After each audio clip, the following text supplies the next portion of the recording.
Good day, everybody. Welcome to our AIFC Total Football Podcast. You got yourself here, Amber Care, and Coach Ainsley Romani on the call today. With us, we've got two up and coming Canadian athletes, both applying their trade over in Germany. We've got Rowan.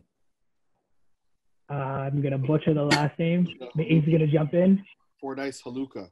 Fordyce Haluka. He is with the second team at SV Sandhausen.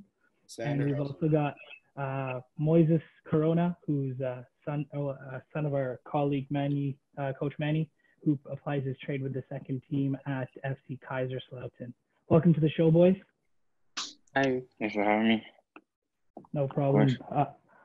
So you guys are basically walking the steps of what so many Canadian players aspire to achieve. You guys are now both applying your trade over in Germany, having left the Toronto area. And it's something that a lot of our players at our own academy and other listeners from other clubs that tune into our show to kind of get more insight. And your story could be so valuable to these guys because you've walked the same steps these guys did. Or are walking now to kind of get to where you are. So I guess we can dive right into it unless Coach Ainsley's got anything to add to that before we get going. No. Let's get it going. They love to talk, these guys. Beautiful. So my first question will be first to Moises, and then we'll go over to Rowan. You're both going to answer the same thing. Many players aspire at one point or another to play in Europe. At what point in your youth do you remember having Europe become your goal? And was there a particular moment or event that kind of sparked that goal for both of you? For me personally, it was at a very, very young age because my dad is very close friends with Julian de Guzman. And there was one time he went to Spain to watch Julian play at Deportivo. And then he showed me a clip of Julian playing. And I said, I want to be like that. That is who I aspire to be like. So there's another Canadian legend that has inspired me to push to go to Europe. So I want to be that as well. I want to be a Canadian to push other Canadians to push to Europe. Awesome, totally. Rowan, same thing for you? I don't think I had the dream to come here at such a young age. My first vision was looking like teams like TFC and stuff like that because I used to go to the games all the time. But then I think probably when Coach Ainsley introduced me to Jonathan de Guzman when he came to one of our training sessions when I was little, that's probably when I first realized that going over to Europe was a possibility, and that's probably where I started. Nice. So the combination between you two, the de Guzmans. Yeah. Very cool. Moises, what was your club pathway to Europe coming from Toronto? I started at a club called Epic, and then after that, I played there for around like 4 to 5 years. After that, I moved to Toronto FC, played there for 2 years, and after that, as soon as I turned 18, I pursued Europe, and I went on a couple of trials in Europe, and Kaiserslautern picked me up. Nice. And through those years of your pathways, can you tell me what stands out? I know what stands out in your experiences in terms of what made you choose Europe? What was that one experience where it was okay, well, you talked to your dad. Your dad's friends with Julian de Guzman, but then growing up, was there a time, a specific time maybe that kind of made sense to you in your head? Honestly, there was one tournament we played here, and it was humbly speaking, it was I felt like my personal level of play was a bit higher to the standard here. And I told my father, I was like, I want to take it to Europe now. I want to start from the bottom and move my way up again.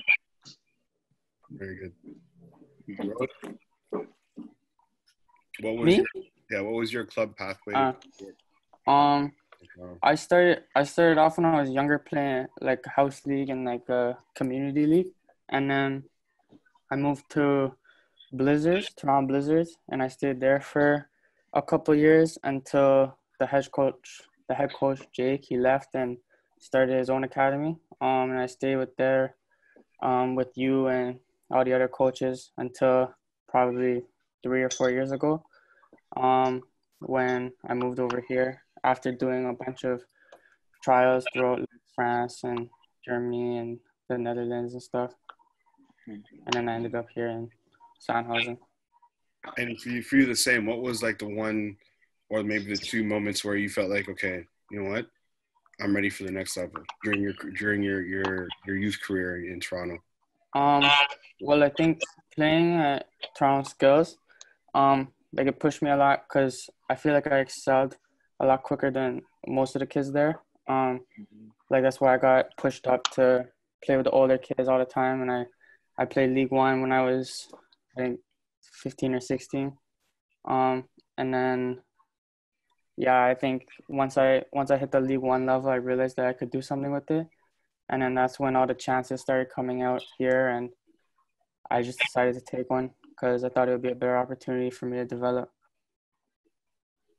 Nice. Nice. Now that you've made your jump over to Europe in your early days upon arriving there, what were some of the biggest obstacles you had to cover, kind of overcome there, Rowan?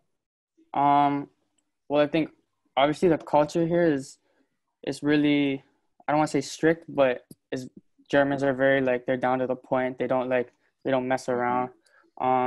If you're here to work hard and you're here to play and you're here to do your job, and there's no goofing off or no like halving it. I think getting good with all the teammates and stuff like that, something you really have to prove like right off the bat, or else they just won't accept you, or they won't see you at the same level as them. I think that's probably the most important thing when you make the jump. You gotta get right in there, and you gotta show them show your worth and that you belong. Yeah. Sort of. Nice. Yeah. Moise, same thing to you. I guess in your early days getting to Europe, what were some of your biggest obstacles you had to overcome? I had a few. Honestly, my first training session, I hurt my hamstring again, so I was out for a month of preseason. You know, that was very devastating as well because it's my first time in Europe, or my first club in Europe. You know, and to injure your hamstring right away is devastating. Obviously, the culture, as like to add what Rowan said, is like it's very strict. You know, so that was a hard part as well. I had to win everyone back to my side. You know, it wasn't. It's not easy. It wasn't easy, of course, but that was probably the biggest obstacle I had to face over there. Yeah, you kind of step foot on the pitch and you get injured, and everybody's like, "Oh, what's this Canadian kind of doing here?" Exactly, sort of exactly. So I get that. I appreciate that. I know that's great. Injuries are always, regardless of early days in your career, later days in your year, at the peak of your career, any injury is obviously something that's a very big obstacle to overcome. Moises, tell me, thus far, you being in Germany, what has been the most memorable experience? From a football standpoint, or just in anything? It could be football, it could be life. Honestly, playing Bayern Munich, that's probably most memorable. That campus was so beautiful, to be honest. Like, and I started that game. That was my debut as well with the U19s. Because the first half of the season was very difficult, but the second half of the season, I took it up a notch. And to play my debut against Bayern Munich, it was a dream come true, to be honest. I went from watching them on YouTube, watching the U19 Champions Leagues, etc., to playing on campus with them. You know, so it was a dream come true. Surreal for a lot of Canadians. You know, they probably will never experience that, and to understand that, and for you for that to be your first game. I mean, that's unbelievable. What was the score? It was 2-1. We took the lead, but then Bayern came back. Bayern fashion. Okay. And Ro, tell us about a memorable experience so far.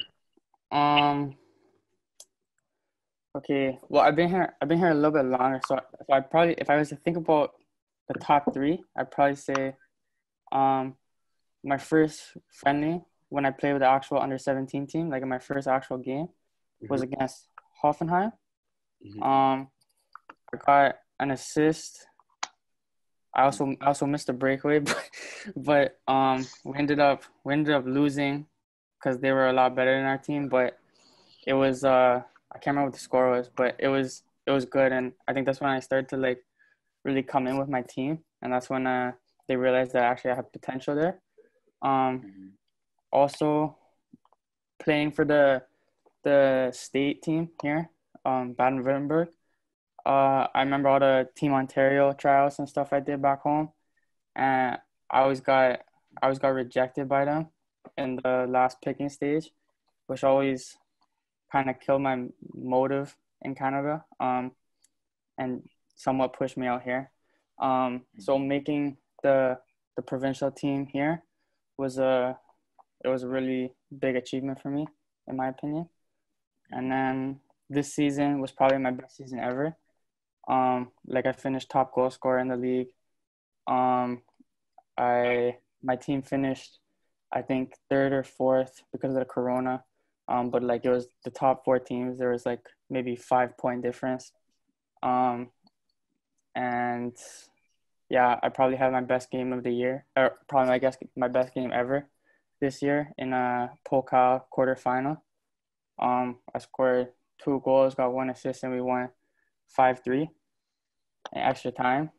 Um, yeah, I don't know. It's been pretty memorable out here.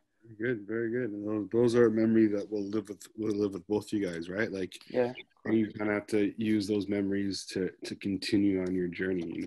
You can't just of course, rely on those memories, but you use that to motivate you to create more memories. of course. Keep it up. Yeah, Rowan, that was actually a great segue because you talked about the provincial team here back in Ontario and then comparing it to obviously the provincial team over in Germany. So that leads into my question. I guess, what are some of the largest differences you've noticed in football at the youth level between Europe and obviously back home in Toronto? Um, well, from I don't know necessarily about right now, but when I was back home, I know that um a lot of bigger clubs potentially they look more for physical aspects of players less than what they can do or what they can see, like vision or technique or something. I was really small, so I got pushed aside a lot of the time, which was always it was always a problem for me. But Mm-hmm. I think Toronto skills in that aspect with Coach Ainsley and Coach Tyler and all these other people, they helped me kind of see that I could move up through the levels to League One and stuff like that, and that wasn't really a problem, even if all the other clubs and stuff like that didn't see that.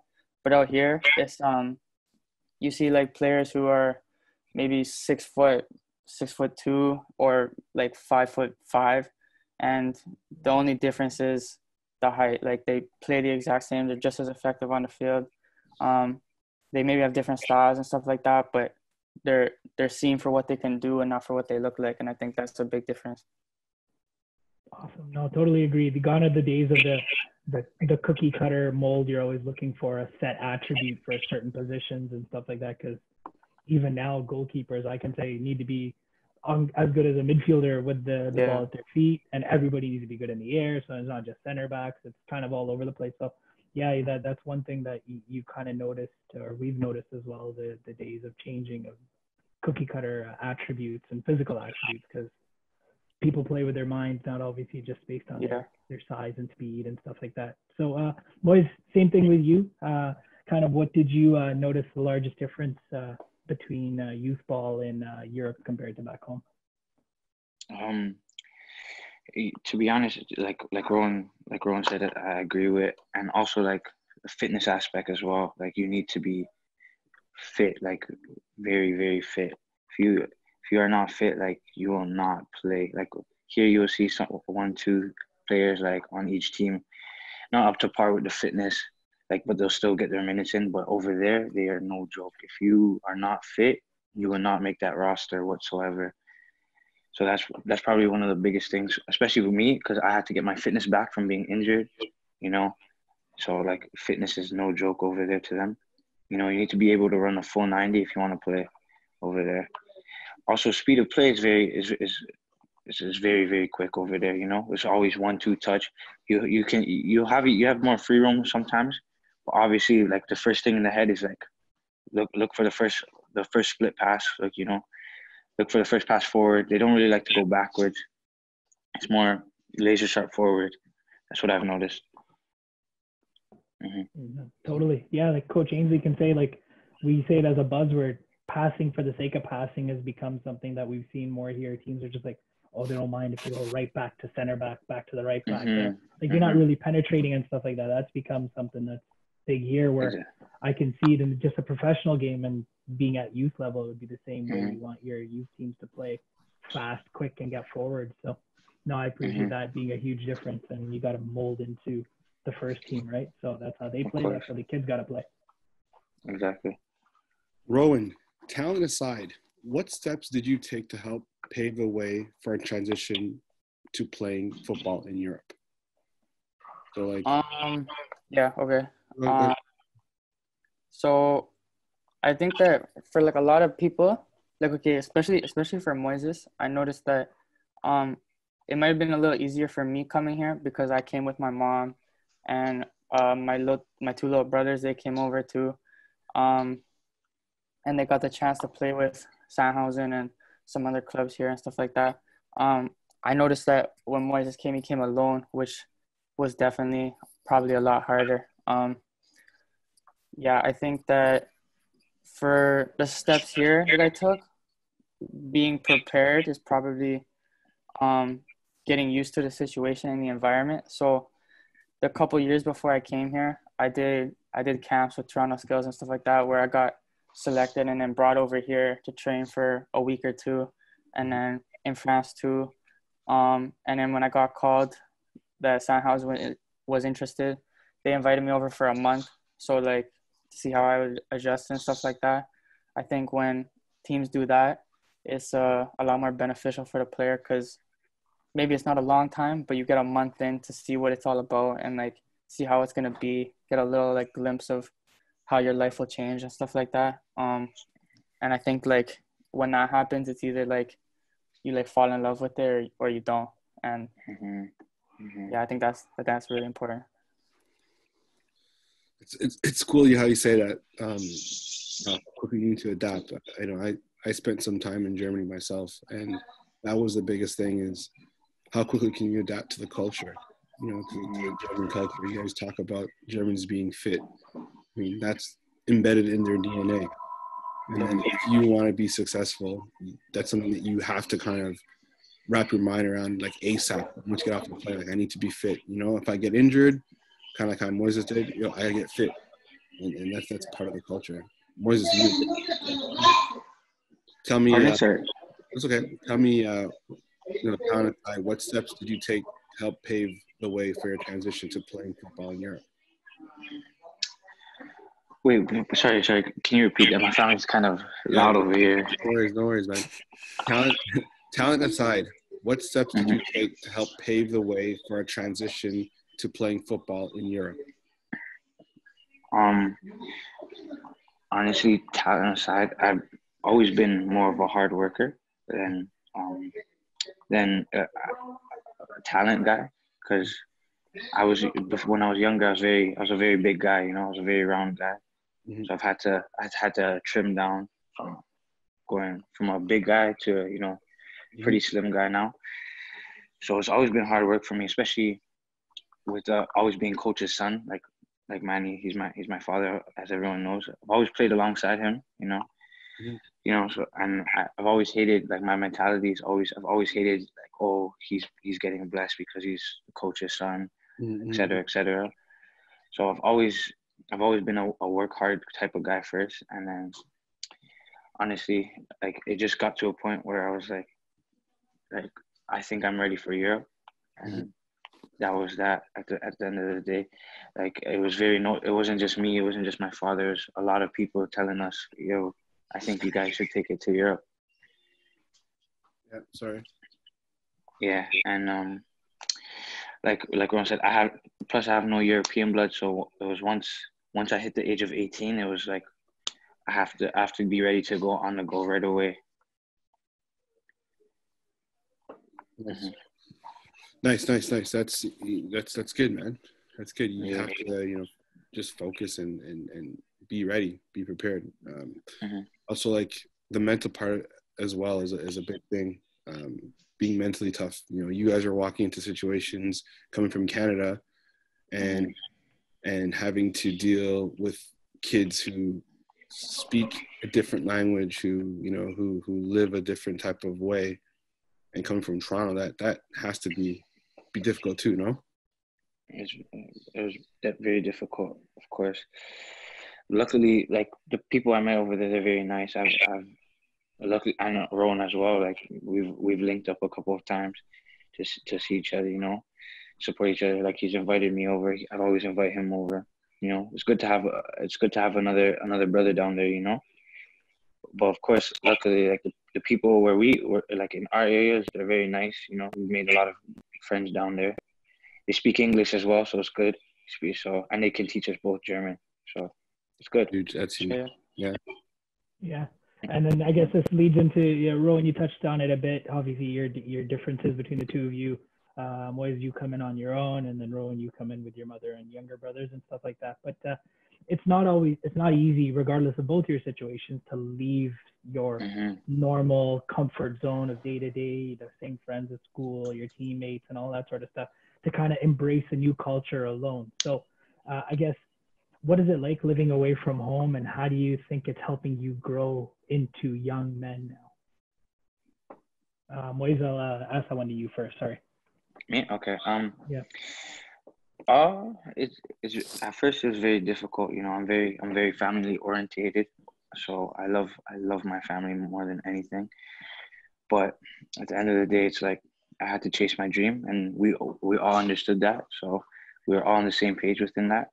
It was very difficult at first, but once I started to realize that, like, this is what it is, and this is the next step I have to take to pursue my dream, it got a lot easier. Adapting got a lot easier. Started making a lot of more friends. Started to open up my mind. Like it's been fun so far. I'm not gonna lie. I've learned a lot. I've learned how to cook myself. I'm learning another language.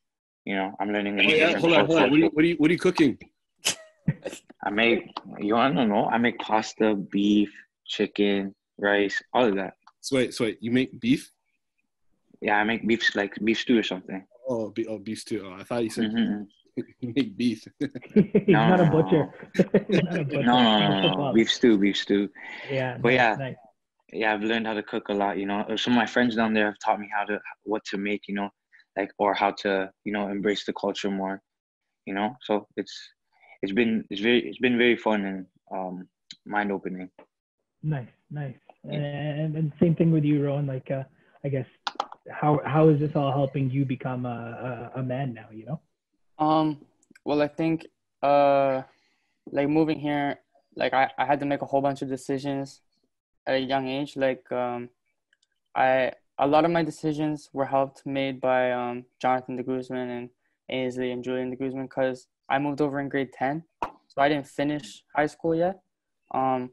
And I talked to them about, because both of them I think didn't finish high school either.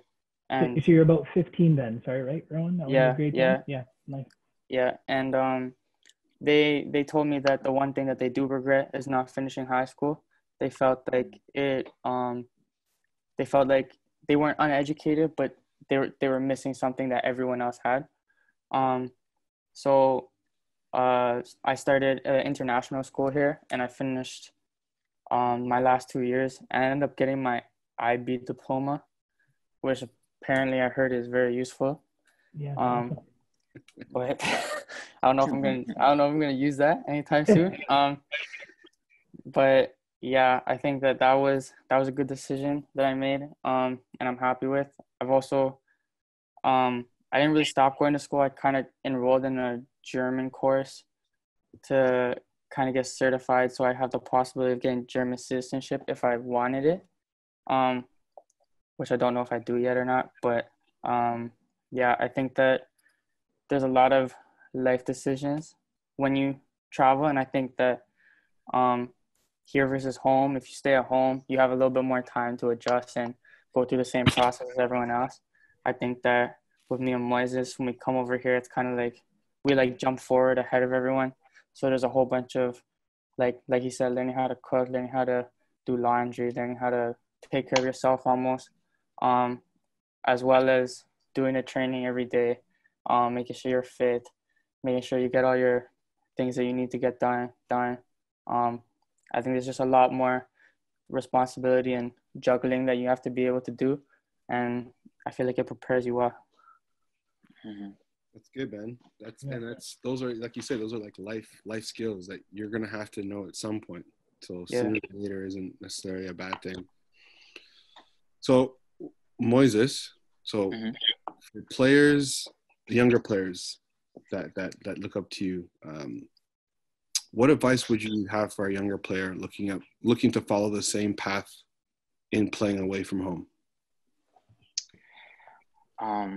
Honestly, my advice would be to train your mind just as hard as you train your body, because it's more mental than physical over here, to be honest.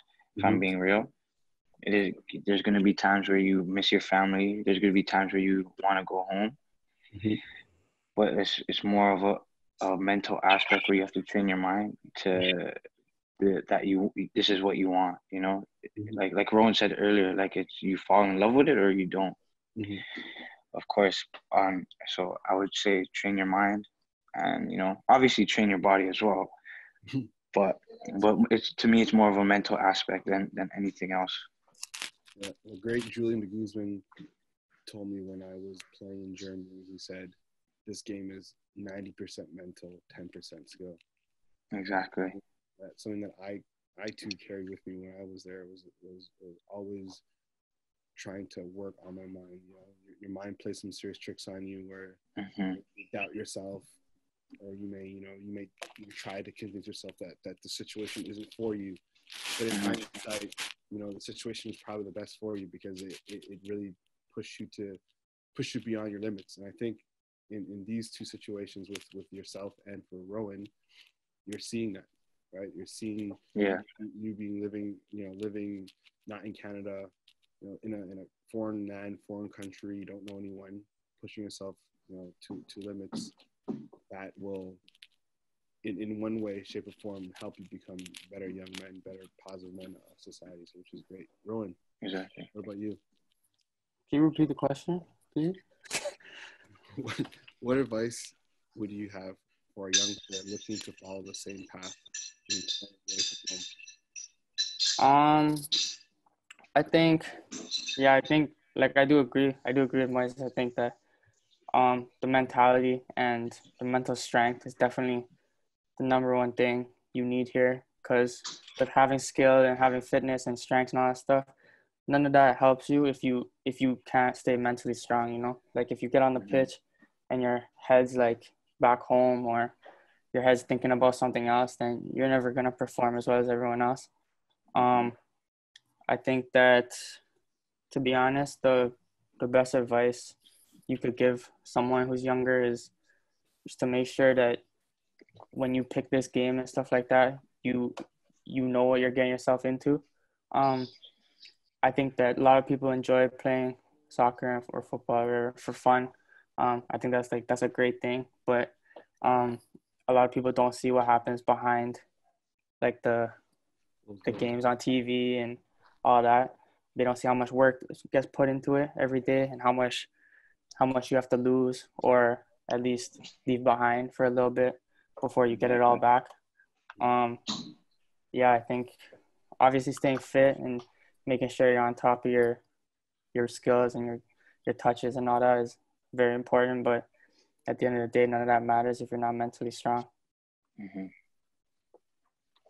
Yeah, aside from the mental part of the game and stuff like that, you just like the sacrifices that got to be made daily. The people that don't see that, they just see the glitz and glamour of, oh, you're making a career out of just doing something you love.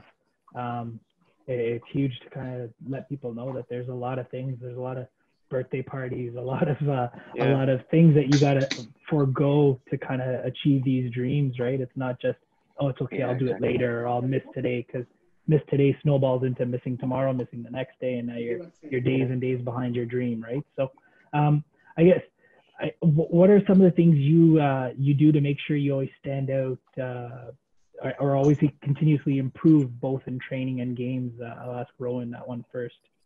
Yeah, I think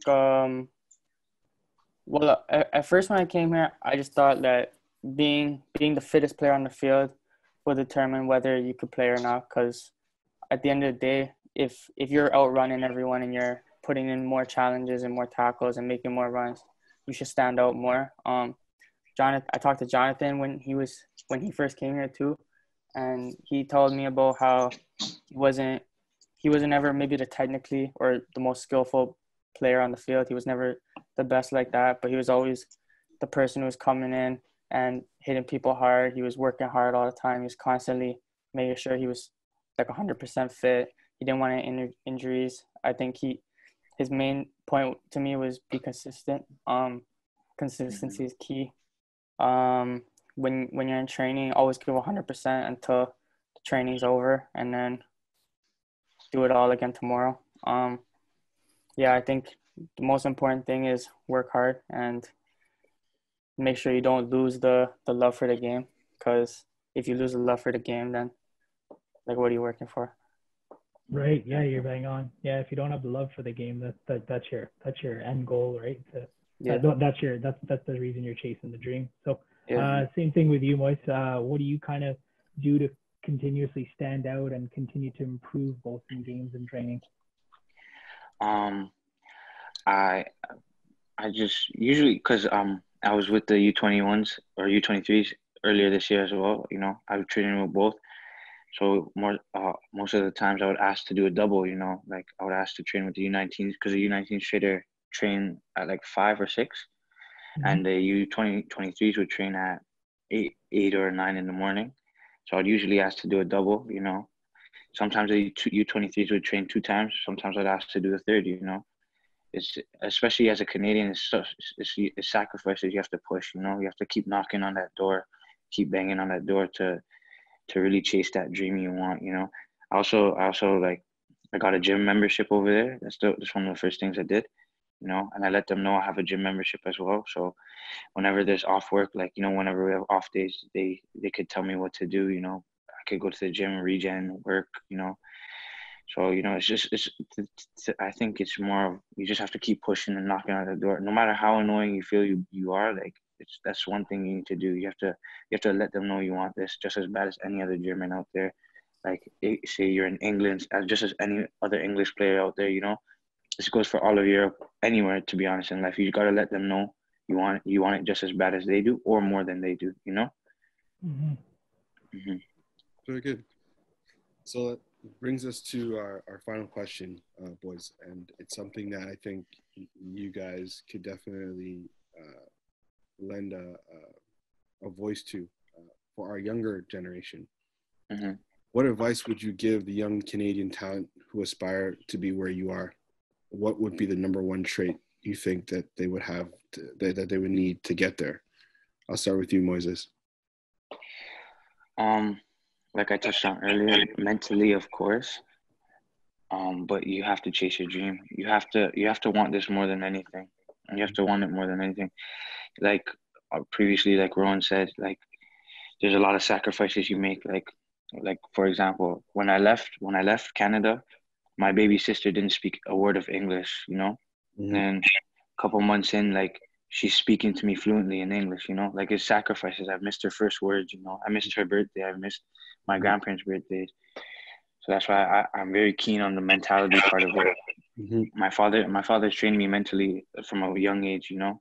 So that's why I'm very keen on it as well. Like, mentality is a big thing. It's bigger than the physical aspects to me. I'm not saying, of course, you need to be fit, of course, 100%. But to me, mentality is like everything. It's mind over matter. It truly is. It really is. Rowan, you?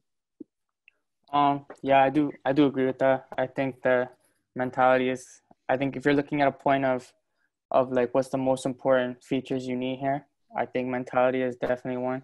If we're talking about like from like a technical aspect or something, I think the thing that most, like from what I've seen, that most players in Canada lack is being able to use both feet.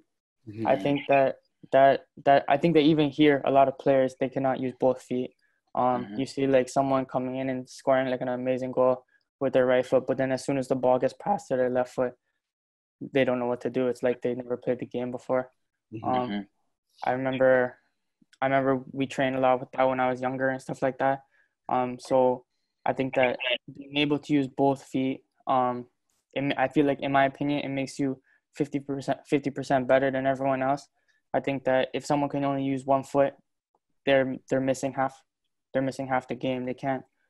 If the ball comes and falls on their left foot in the box and they can't use it, is it a goal or is it not? Like it's not sure. If you can use both feet, no matter where the ball's coming from, you're always going to be able to at least make contact, or it's going to look like you know what you're doing. You're going to have a better chance.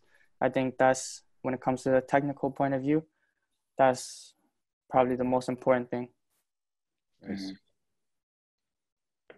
Definitely. And I can't say this more, but you two kind of living the dream or pursuing your dream. You're still on your way there.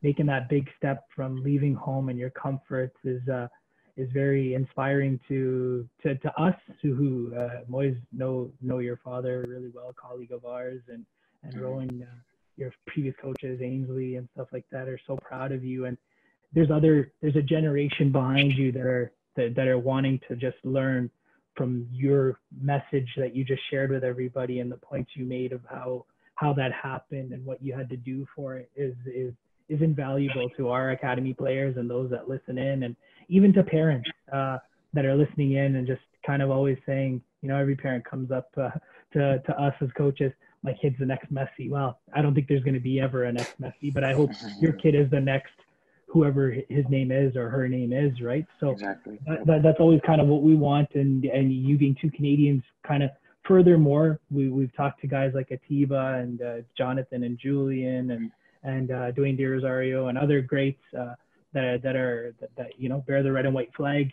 if it came to it for a nationality. But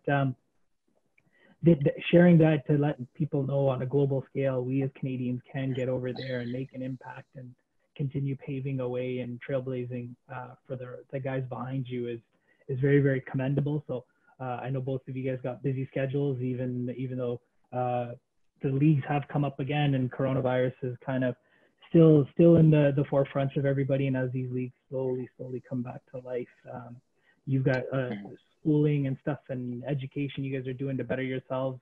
So that just shows that there's no days off ever in the game and in pursuit of a dream, whether it be football wise or anything you want to do in life. So from myself, Coach Ainsley, and all of the AIFC staff, we both want to wish you the best of luck as you continue taking your steps further forward. And as well as to all of our listeners, hope this was very insightful for you. And obviously with the situation that is, we are coming around and getting there slowly but surely. We always wish you the best of health. And we hope to have you listen into future episodes as we continue talking to more athletes. So as that, everyone, thank you again, and hope you have a great day. Yeah, thank you. Much good. Choose. Cheers.